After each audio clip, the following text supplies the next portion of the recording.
Think medieval peasants lived on nothing but mud, gruel, and misery. Think again. Beneath the dirt-streaked faces and straw-filled huts lies a story of survival, clever foraging, and meals that might surprise you, from bacon that lasted all winter to fish that outlived kings. This is not the diet you learned about in school. Welcome to a time when bread was currency, ale replaced water, and every meal was a matter of life, labor, or legend. Welcome to the gritty, grainy world of the medieval peasant, where fine dining meant not starving, and the phrase, "What is for dinner?" could send a shiver down your spine.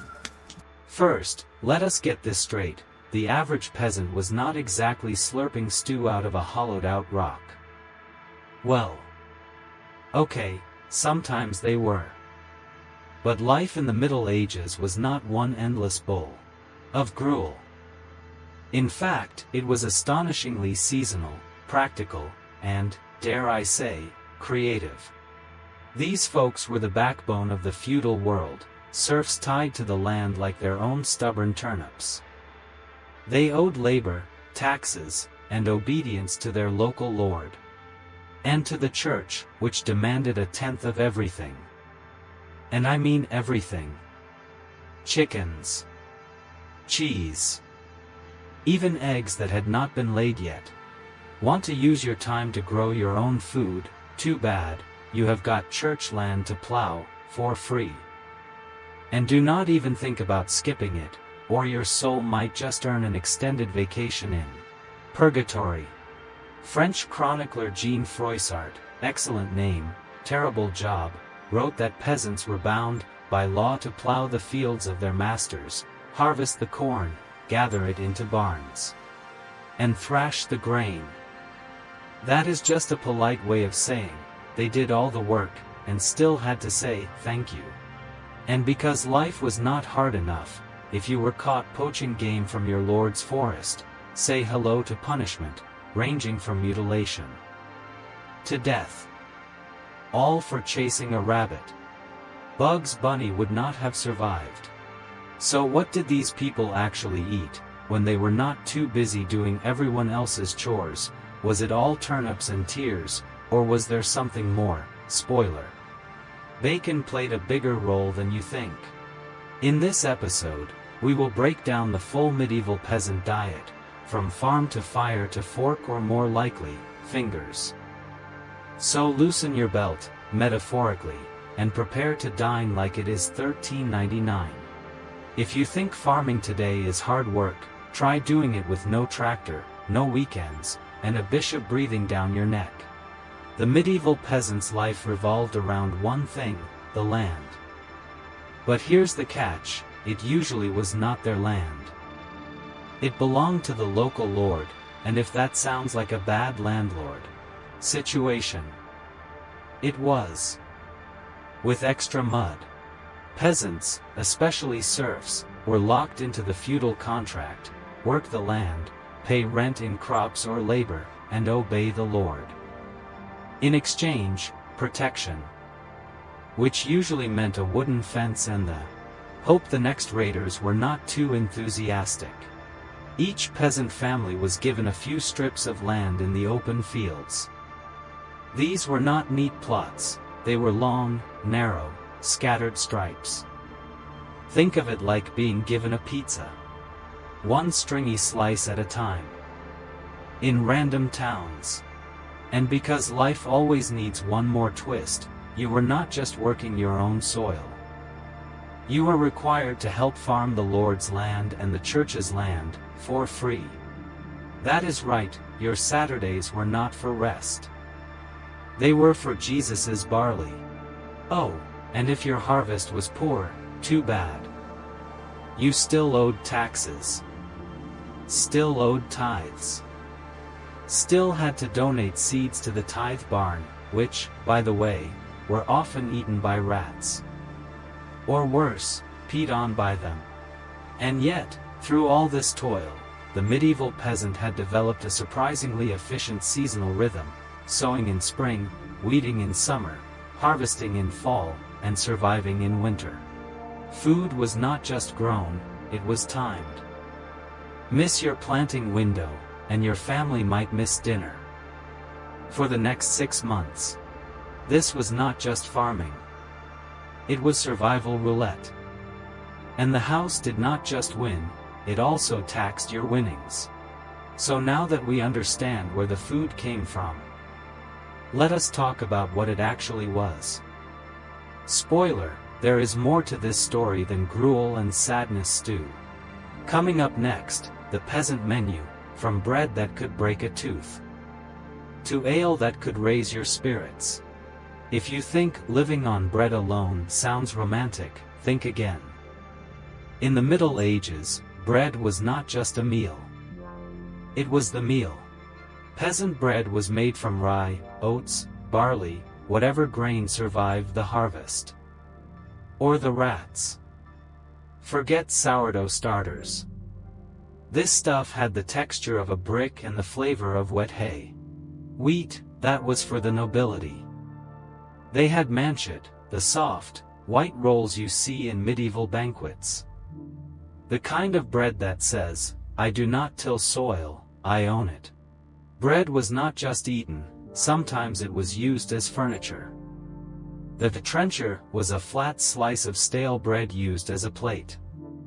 When the meal was over, the gravy-soaked slab was either eaten or tossed to the dogs. Or, if the nobles were feeling generous, to the poor. But bread was not the only staple. Peasants ate with the seasons, because there was literally no other option. In spring, they picked herbs and bitter greens. In summer, they had peas, leeks, and onions. Autumn brought root vegetables, parsnips, turnips, and a deep spiritual dependence on cabbage. Cabbage stew again, ma, yes. And tomorrow. And until you learn to love it. As for protein, meat was rare. Eggs, if the hens were kind.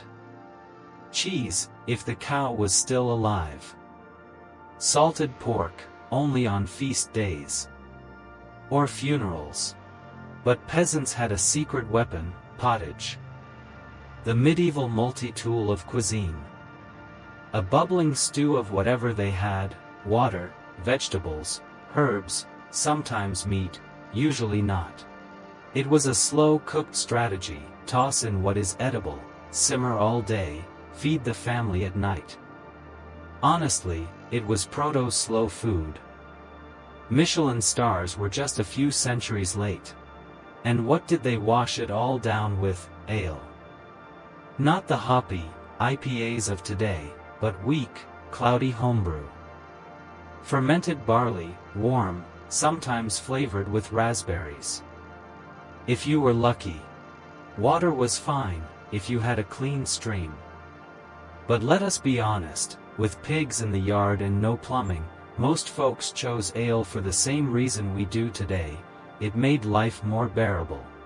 This was not gluttony, it was survival. Ale was liquid bread. It kept you hydrated, filled you with calories, and softened the sting of endless labor and questionable cabbage.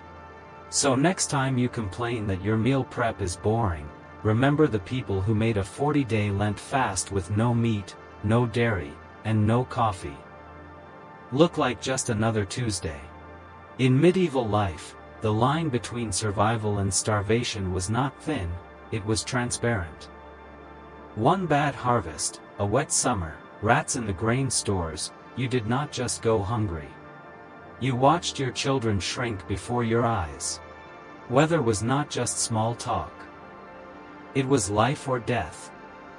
A rainy season could ruin your rye, and with no backup plan, that meant hunger until next year, if you made it. The 1315 to 1317 Great Famine was not just a bit of a bad year. Crops failed, livestock died, entire villages were abandoned. People were eating bark, roots, and, according to some sources, each other. Even in normal years, food security was a joke. No medieval peasant expected abundance. A good harvest meant you might eat meat in winter. A bad one meant soup, and prayers. Grain stores were precious. That is why people paid the church tithes in seeds. Not because they were generous, because they had no cash. It left them short on planting stock for the next season. A cruel gamble on divine favor. And that grain, stored in barns that were basically luxury resorts for rats. Between the urine, droppings, and nibble holes, you would be lucky to get half your grain back come spring. It is not that peasants did not try. They preserved what they could, salted pork, smoked fish, dried beans, but there was no fridge, no freezer, and definitely no Uber Eats.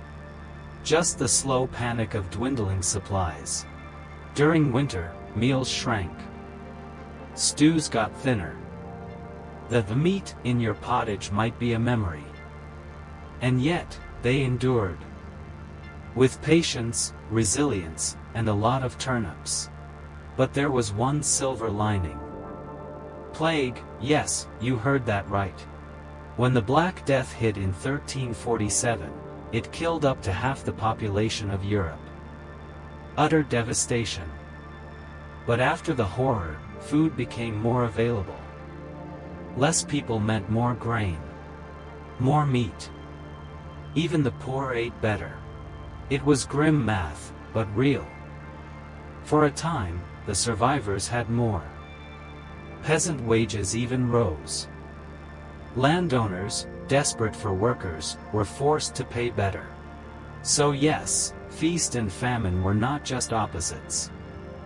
They were partners in a brutal dance. One season could raise you. The next, break you.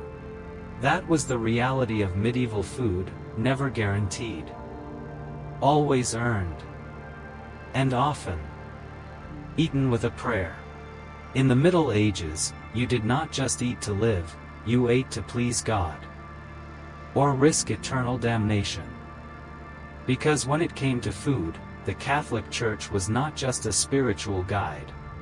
It was the head chef. Catholic doctrine dictated not only what you could eat, but when, with frightening precision. Fasting was not a lifestyle choice. It was law. Holy law. By the 10th century, fasts occurred 3 times a week, Wednesdays, Fridays, and Saturdays. That is right, 3 days of spiritual stomach growling. Not to mention Lent. The holy marathon of self-denial. During Lent, meat was banned. So were eggs, milk, and cheese. That left. Salted fish. Lots of it. Imagine 40 days of medieval tuna salad. Without the mayo. Or the salad. But the church was not all doom and pickled herring. They offered loopholes, a medieval cheat day, if you will. Got a sick relative, pregnant, traveling, congrats, you could eat. Still, for most people, fasting was mandatory. Even a hard-working farmer swinging a scythe in July heat had to wait until evening to eat. And when they did, one meal only.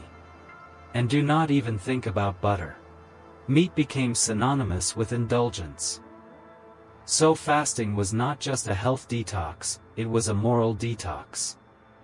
That bacon was not just greasy. It was sinful. In fact, the church had its own enforcement system, priests, confession booths, public shame. And if you were caught eating meat during a fast, you might face a penance, or worse, be labeled impious. The faithful adapted. They created elaborate fish-based dishes to mimic meat. Stuffed pike. Eel sausage. And, not making this up, mock bacon made from almonds. The wealthy, of course, bent the rules. They had cooks who could disguise anything. Lent feasts included 12 types of fish, sweetened sauces, and enough spice to mask anything not technically edible. Meanwhile, peasants ate pottage and prayed. And if they were lucky, maybe a herring. or the memory of one. Fasting was not just piety. It was power. The church showed who controlled your soul and your stomach. The path to heaven, it turned out, was lined with breadcrumbs. Think peasants lived on a diet of slop and gruel, think again. When meat was rare, and fish was pickled beyond recognition, it was the garden that saved your stomach, and maybe your life. Herbs, roots, leaves, back then, the term vegetable did not even exist. Everything was simply called herbs. And these herbs were not just parsley garnishing a roast, they were the entire meal. Cabbage, leeks, garlic, onions, turnips, and peas filled the pot and the belly. Some vegetables were considered untrustworthy. Lentils were said to cause nightmares. Cucumbers, French peasants ate them, so they had to be bad. Still, peasants made do. They foraged in forests for wild herbs, berries, mushrooms, and nuts. In mountainous regions, chestnuts were a staple, crushed into flour and used in bread or stews. Fruit was never eaten raw. That was a one-way ticket to the afterlife. Instead, they baked apples into pies, simmered quinces in honey, or stewed cherries into thick sauces. Some fruits, like the quince, were kitchen MVPs. You could make marmalade, season meat, or use it to mask the taste of something less than fresh. The pottage was the medieval workhorse of meals. A never-ending stew of whatever was on hand, cabbage, leeks, onions, herbs, and maybe a bone or two if you were lucky. Pottage was cheap, hot, filling, and practically immortal.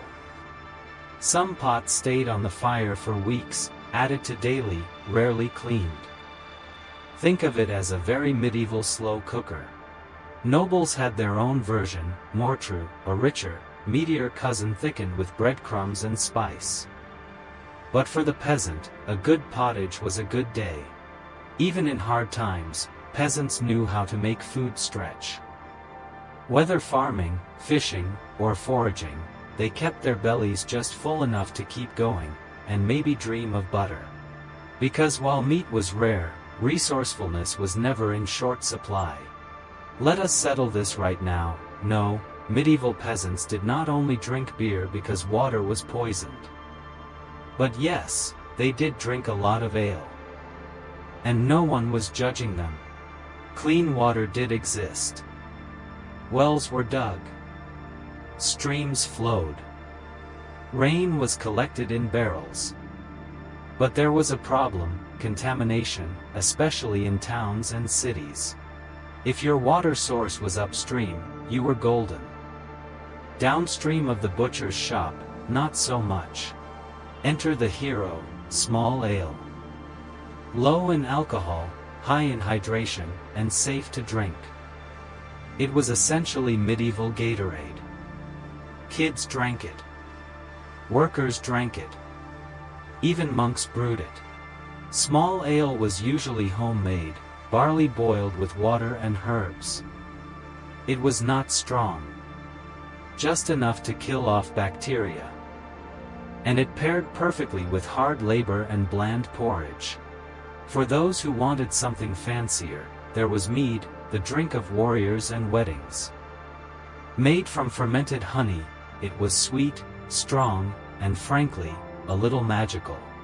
Cider, absolutely. Especially in apple-growing regions.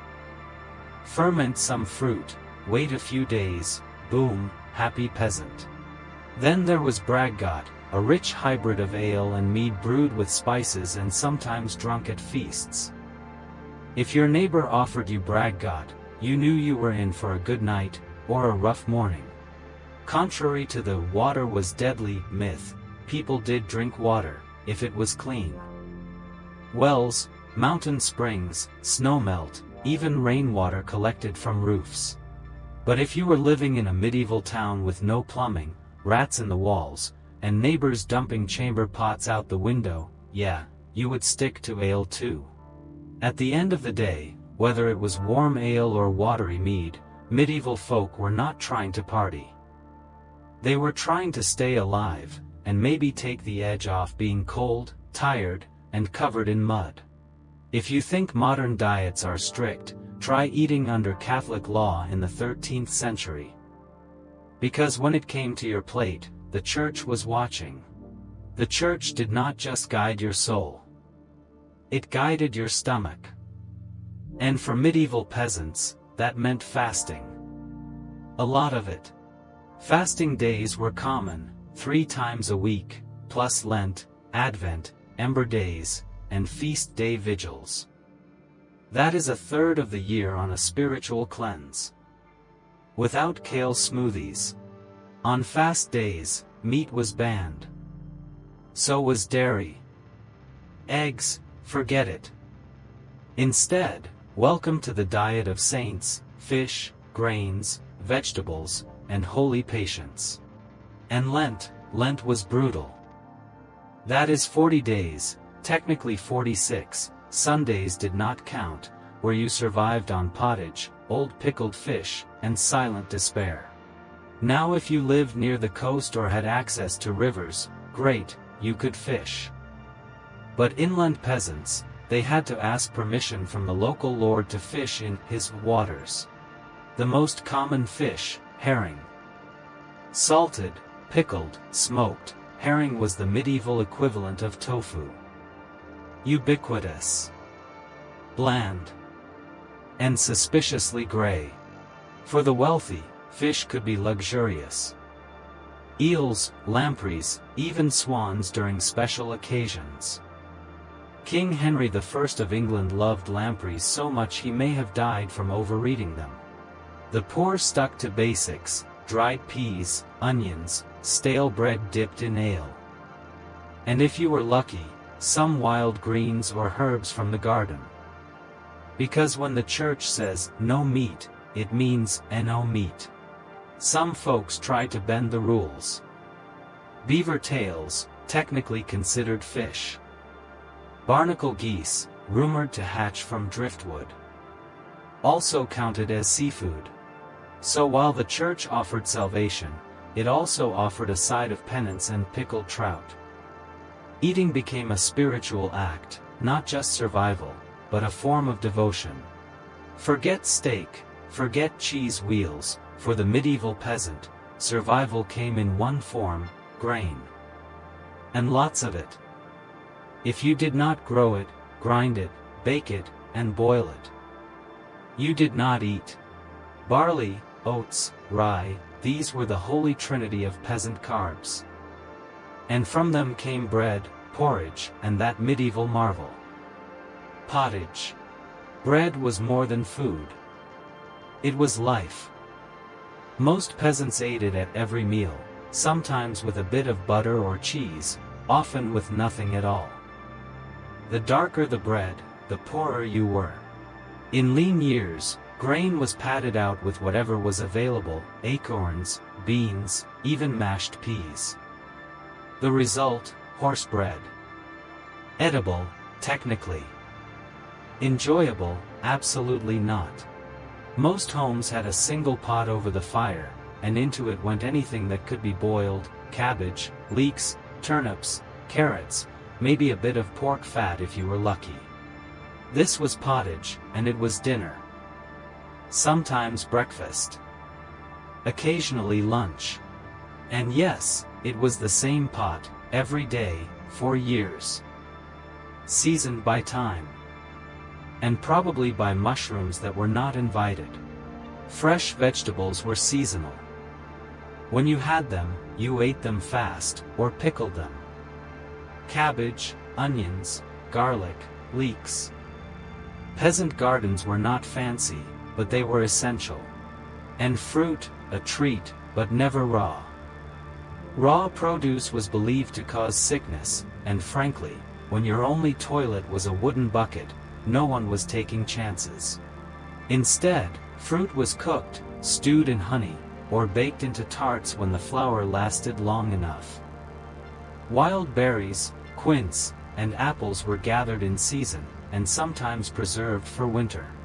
When meat was rare and vegetables few, gruel and ale kept you going. Was it delicious? Not really.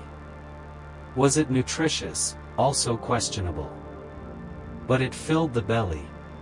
And in the Middle Ages, that counted as a good day. So while nobles feasted on swans and spice-laden stews, the average peasant thanked God for a turnip and prayed his bread did not kill him. Let us get something straight, medieval peasants were not vegetarians by choice. If they could afford meat, they would eat it. But most days, it was more likely they were just admiring the animals from a distance. Cows, chickens, sheep, these animals were workers, not dinners. Cows gave milk, chickens laid eggs, and sheep gave wool. Killing one for meat, that was the medieval equivalent of selling your car for gas money. But every so often, especially before winter, came the annual culling. Animals too old or too sick to survive the cold were turned into food. Nothing went to waste. Pigs were the peasant's best friend.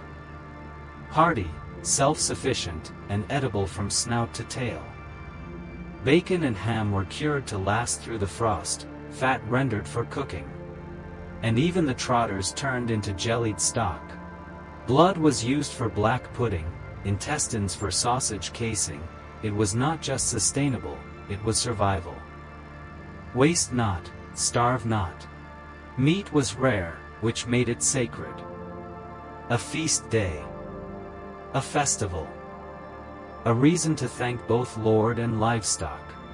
Milk, on the other hand, was more common, but not long-lasting. Without refrigeration, it spoiled fast. Instead, medieval folk turned it into butter, buttermilk, and cheese. But even this was not guaranteed. In harsh winters, the animals stopped producing. If the cow got sick, no cheese. If the goat wandered off, no milk.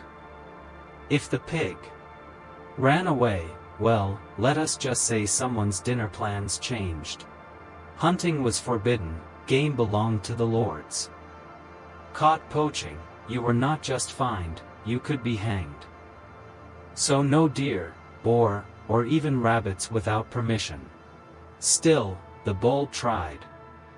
Hares were snared, birds trapped, and if you could get your hands on a lamprey, God help your digestion. But for most folks, protein came from plants and desperation. And when meat made it to the table, you thanked the heavens. Literally. You thought medieval life was hard, try doing it hungry, because the church said so. From the cradle to the grave, the medieval calendar was ruled by holy days and fasts. And if you were a good Christian, which everyone was terrified not to be, that meant nearly half the year was spent fasting. Wednesdays, Fridays, Saturdays, 46 days of Lent. And let us not forget the feast eve fasts. These were not optional. Eating the wrong food on the wrong day was not just rude. It was a ticket to hell. So what could you eat? No meat. No eggs. No dairy. That left fish. Lots and lots of salted fish. And if that sounds tasty, it was not. Eels, herring, lampreys, and stockfish, a type of cod so dry you had to beat it with a hammer just to eat it. Even the nobility had to follow the rules, though they bent them. Rich folks created loopholes the size of cathedrals. Beavers, technically aquatic. Approved. Barnacle geese. Said to be born from driftwood. Also approved. The peasants had no such luck. Lent meant surviving on thin vegetable pottage, black bread, and prayers. On Ash Wednesday and Good Friday, nothing. Nada. Not a crumb until sundown. It was, quite literally, a faith-based diet plan. Still, these fasts were not just punishment. They brought the village together. Shared suffering, shared food. And when the fast finally broke, feasting began. A well-fed Lent made Easter taste even better. And for all its hunger, fasting was not just about the stomach, it was about the soul. When your pantry is a patch of mud and your shopping list reads, "Whatever did not die this winter," you get creative. Peasants did not survive on meat and meat alone. In fact, most of them did not even see meat for weeks at a time. What really fed the medieval masses? Vegetables, herbs, and the almighty pottage. Pottage was the backbone of the peasant diet, a thick stew of whatever was around. Cabbage, leeks, onions, wild garlic, and if you were lucky, a bone to give it flavor. In fact, the term vegetable did not really exist. Everything green was called herbs, whether it healed you or gave you gas. Rich folks thought veggies were for monks and penitents. If you ate cabbage, you were either poor or being punished. Still, peasants knew how to forage. Apples, wild pears, quinces, berries and nuts from the forest, and chestnuts. In mountainous regions, they were practically currency. It was not gourmet, but it was smart. They used what the land gave, seasoned it with hope, and called it dinner. That one cauldron, bubbling all day, fed the family, fed the soul, and smelled like survival. Sometimes there was a scrap of meat, sometimes only nettles. But always, it was warm. And in a world where cold meant death, warm mattered. Picture this: you are 5 years old, it is breakfast time, and you are handed a mug of ale. No, not a joke. That was Tuesday in medieval Europe. Water, sure if you had a clean spring nearby. But in towns, rivers doubled as bathhouses, sewers, and drinking fountains. That is not a recipe for hydration, it is a medieval curse. So, they drank ale. Small ale, specifically low alcohol, mildly fermented, and safe enough for kids, servants, and even monks on moderation. Barley, water, and herbs went in. Fermentation worked its magic. The result, something between a drink, a calorie bomb, and a mild buzz. For the hard-working peasant, ale was hydration, nutrition, and morale booster in one. They could drink up to a gallon per day. Not because they were alcoholics, because they were sweating buckets and needed the fuel. And let us not forget mead, honey wine. Thanks to the rise of beekeeping in the 5th century, peasants and monks alike had access to this golden, spiced drink. Mead could be flavored with hazelnuts, berries, or herbs. If you were fancy or celebrating the one day of the year you were not hungry. And for those times when even honey was a luxury, there was cider, apples steeped, smashed, and fermented into a crisp village brew. From monasteries to mead halls, from muddy huts to battlefields, liquid courage flowed through the veins of medieval life. In a world where food spoiled fast, work never stopped, and water might kill you, ale and mead were not vices. They were medieval Gatorade. In medieval Europe, there were 2 kings, the one with a crown and the one with a cross. And guess which one told you when you could eat? The Catholic Church did not just run the soul, it ran the stomach. 3 days a week were fast days, Wednesdays, Fridays, and Saturdays. That is nearly half your week with either no food or fish. Only options. Then came Lent, 40 days of holy abstinence. Or rather, 46, because Sundays got added later. No meat. No dairy. No eggs. Imagine doing CrossFit while eating like a pescatarian monk. during a famine. For the medieval peasant, already working 12-hour days in the field, this was not just spiritual discipline. It was a dietary death match. No breakfast. One meal a day after evening prayers. And on Ash Wednesday or Good Friday, zilch. Unless you counted praying for a miracle as sustenance. Meat was a heavenly luxury, forbidden. But fish, that was God approved. Which is why eels, herring, and pickled lampreys flooded medieval markets. In fact, lampreys were such a big deal that King Henry I supposedly died from eating too many of them.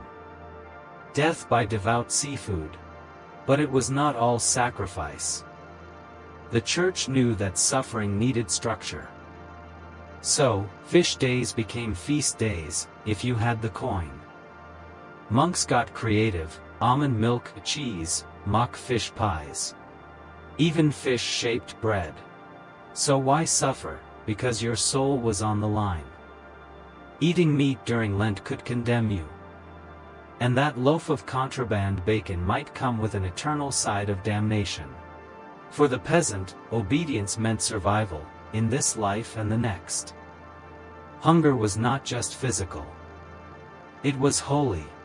So, if half the year was spent fasting, how did medieval people not just starve or go insane? The answer: they got crafty. Where there is a church law, there is a loophole. And medieval cooks were the original culinary outlaws. Fish was fair game, right, so how about eel pâté wrapped in pastry, or almond milk cheese that pretended to be dairy? Lent or not, flavor finds a way. Some even made mock meat dishes, fish sculpted to look like roast pork or birds. Imagine biting into what you think is ham, and discovering it is herring in disguise. Then came the wine-soaked trenchers, used to mask stale bread, a medieval version of croutons, but with a much higher body count from bad rye. And for those who could afford spectacle over substance, we are talking swans, peacocks, and hedgehogs in cameline sauce. Yes, hedgehogs. One cookbook from the 14th century instructs the chef to roast a swan. Then put its skin and feathers back on before serving.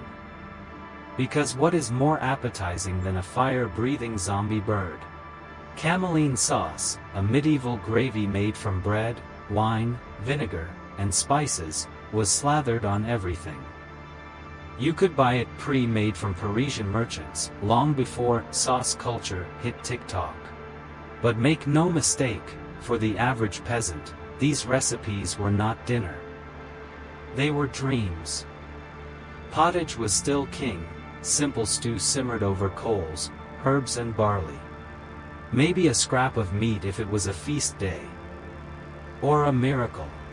So whether you dined on decorative swans or just hoped your bread would not kill you, one thing was clear: the medieval kitchen was as much about survival as it was about ceremony. What do you drink when your well is full of frogs, the river smells like dead sheep, and clean water is considered a miracle? Answer: ale. Lots of it. In fact, in the 13th century, the average adult drank up to a gallon of ale per day. Yes, a gallon. But hold your hops, this was not your modern IPA.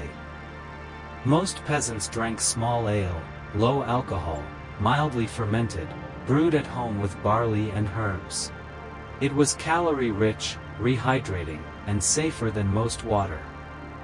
Even kids drank it, because nothing builds a strong medieval immune system like breakfast beer. For the wealthy, there was mead, honey wine with a mythic vibe. Mead was sweet, golden, and allegedly favored by Vikings and monks alike. And then there was braggot, a strong ale mead hybrid spiced with ginger or cinnamon. Think of it as medieval Red Bull, bold, sugary, and liable to start a tavern brawl. Cider also made an appearance, apples left to ferment in barrels, becoming fizzy with time. It was tangy, a little unpredictable, and often stronger than expected. Still, not all water was off the table. If you lived near a fast-flowing mountain stream, you might have struck liquid gold. But in towns and cities, filthy wells and runoff from butchers' stalls made fresh water a gamble.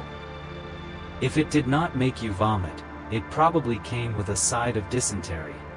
That is why even monks drank ale, and why holy wells became so important. If the church said a spring was blessed, people believed it was clean enough to drink. So the next time someone offers you tap water, be grateful. In the Middle Ages, water could save your soul, or send you straight to heaven. We have covered pottage, pig's trotters, and pea soup thick enough to use as mortar. But now, it is time for something sweet. Medieval desserts were not frosted cupcakes or molten lava cakes.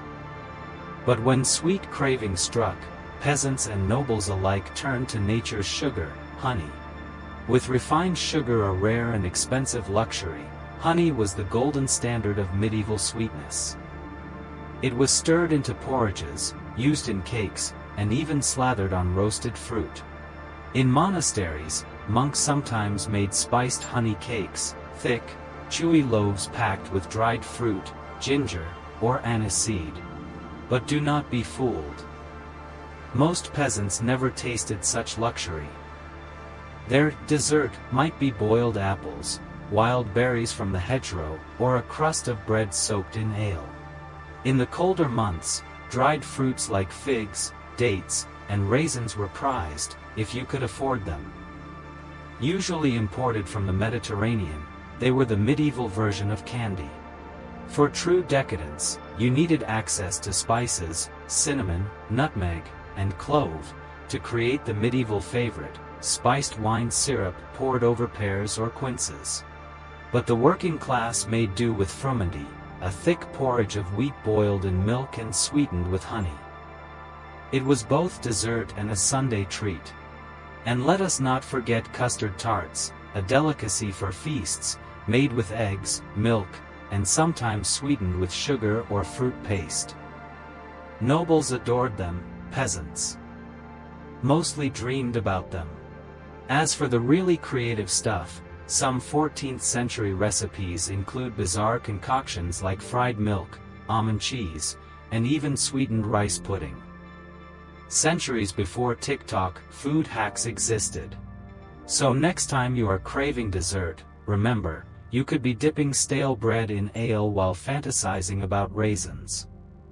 The medieval sweet tooth was real, but rarely satisfied. If you thought hunger was dictated by harvests, think again. In the Middle Ages, your stomach bowed not just to the seasons, but to the Church. The Catholic Church held immense power over what you could eat and when. Fasting was not just spiritual, it was culinary control.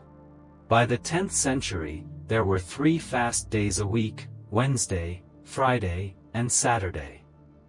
Not to mention Lent, Advent, and nearly 180 holy days sprinkled across the calendar. On fast days, meat was banned. That meant no bacon, no sausage, no roast, only fish, bread, and vegetables. Sometimes not even milk or eggs were allowed. For the working poor, who relied on calorie-dense foods to survive, fasting was more than devotion. It was deprivation. But it was not all gloom and boiled cabbage. Feast days were the medieval version of a Michelin star meal. Tables groaned with meat, cheese, honeyed tarts, and wine. At Christmas, even poor villagers were granted communal feasts, funded by local lords or churches. And during Easter, harvest festivals, or saints' days, the diet became downright decadent. Still, control was everywhere. The Church's teachings even extended to how food was perceived. Too much spice, vanity. Too much meat, lust. And gluttony, one of the 7 deadly sins. So medieval people lived in a tightrope balance, between hunger and indulgence, sin and survival. Whether you were boiling leeks in a pot or stuffing swan with herbs, your plate was a reflection of both divine order and social class. Because in the Middle Ages, food was more than sustenance. It was identity, faith, and power. Served hot or cold. So, next time you open your fridge, slice into fresh bread, or grumble about your kale salad, just pause. Because for the medieval peasant, eating was not just about taste. It was survival. It was theology. It was politics on a plate. They endured endless toil, divine restrictions, parasites, plagues, and famine. And still managed to eat, laugh, fast, and feast. Their meals were not always pretty, but they were clever, resilient, inventive. From honey-glazed dormice to pickled pig trotters. From famine bread to fish feasts. Every bite told a story. And that story is still with us, in the flavors we favor, the customs we forget, and the kitchens we take for granted. If you have made it this far into the banquet of history, thank you. Be sure to like, comment, and subscribe to Medieval Times Explained for more morsels of the past. Until next time, remember, history is best served with a side of curiosity.